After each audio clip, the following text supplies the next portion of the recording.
Hey guys, welcome back to our channel. তো তোমরা সবাই কেমন আছো? আশা করি সবাই ভালো আছো। আমিও কিন্তু অনেক ভালো আছি। তো দেখো, আজকে আমি এসেছিলাম কলেজে। তো দেখো, এখানে কিন্তু আমার ফ্রেন্ডগুলো ছিল সবাই। তো এখানে কিন্তু অফিসে একটু কাজ ছিল, আর আজকে আমাদের কলেজে কিন্তু বিশেষ প্রোগ্রাম রয়েছে। তো ফাইনালি দেখো, আমি কিন্তু এখানে শাড়ি পরে চলে এসেছি। আর আজকে আমার কিন্তু কলেজে প্রোগ্রামে অংশগ্রহণ ছিল আমারও কিন্তু। তো আমি দিয়েছিলাম আবৃত্তির ডান্স প্রোগ্রামে, দুটোতেই পার্টিসিপেট করেছিলাম। তো তার কারণে দেখো যে কলেজে কত স্টুডেন্ট এসছে।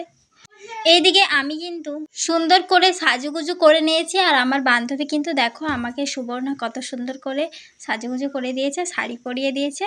তো এখন তো পুরো আবৃত্তি করার জন্য একটা লুক নিয়েছিলাম। তো আমাদের কলেজে যারা আবৃত্তিতে আবৃত্তি গান অংশগ্রহণ করে তাদেরকে কিন্তু শাড়ি পরতে হয়, ঠিক আছে। শাড়ি পরলে সবাইকে বেশ সুন্দর দেখায়, আর আজকে বেশিরভাগ স্টুডেন্টই কিন্তু শাড়ি পরে এসেছিলো। তো দেখো, প্রত্যেকজন মানে প্রায় মানুষই শাড়ি পরেছিল, যারা দর্শক ছিল তারাও কিন্তু শাড়ি পরেছিল। দর্শক বলতে আমাদের কলেজের স্টুডেন্টদেরকেই বলা হচ্ছে। আর এখানে দেখো, আমি কিন্তু শাড়ি পরে একেবারেই ব্লগ করতে শুরু করে দিয়েছি। আর ফ্রেন্ডগুলো ছিল সাইডে। তো তার কারণে দেখো, আমি তো ভাবলাম হ্যাঁ, আমাকে তো ব্লগ একটু বানাতেই হবে, যেহেতু আমি প্রোগ্রামে অংশগ্রহণ করেছিলাম, তার কারণে আমাকে তো একটু ব্লগ বানাতেই হবে। তো দেখো, এখানে কিন্তু আমি সাজুগুজু করে একেবারে ভিডিও করছিলাম। আর দেখো, শাড়িটা আমার বান্ধবী পরিয়ে দিয়েছিল, আর সাজুগুজু আমি কিন্তু নিজেই করেছিলাম, আর শাড়িটা পরিয়ে দিয়েছিল বান্ধবী। আজকে কিন্তু আমাদের কলেজে আসতে চলেছে স্নিগ্ধরাজ ভৌমিক। তাকে দেখার জন্য এত স্টুডেন্ট এসছে, মানে কিছু বলার নেই, প্রচুর স্টুডেন্ট এসছে। যেহেতু এত বড় আর্টিস্ট আমাদের কলেজে আসবে, আমরা তো ভাবতেই পারিনি। সত্যি কথা বলতে আমরা আগে কখনো দেখিনি স্নিগ্ধরাজ ভৌমিক। তো চলো, এখন বেশি কথা না বলে প্রোগ্রামের দিকে যাওয়া যাক। তো চলো।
আচ্ছা, তোমরা কি স্নিগ্ধরাজ ভৌমিককে দেখে ফেলেছ? হ্যাঁ, যে গান করছিল এতক্ষণ ধরে প্রোগ্রামে, তো ওটাই ছিল স্নিগ্ধরাজ ভৌমিক।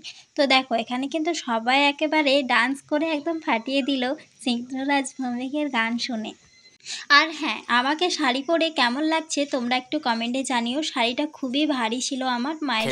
2000 years later. এটা ছিল আমার মায়ের শাড়ি, আর শাড়িটা কিন্তু অনেক সুন্দর ছিল। আর শাড়িটা দেখতেও যত সুন্দর, কিন্তু শাড়িটা ভারী প্রচুর ছিল, বান্ধবী পরাতে অসুবিধা হয়েছিল, কিন্তু শাড়িটা পরে বেশ ভালো লাগছিল, অনেকেই বলছিল। তো যাই হোক, প্রোগ্রামটা তো অনেকেই তোমরা দেখে নিলে।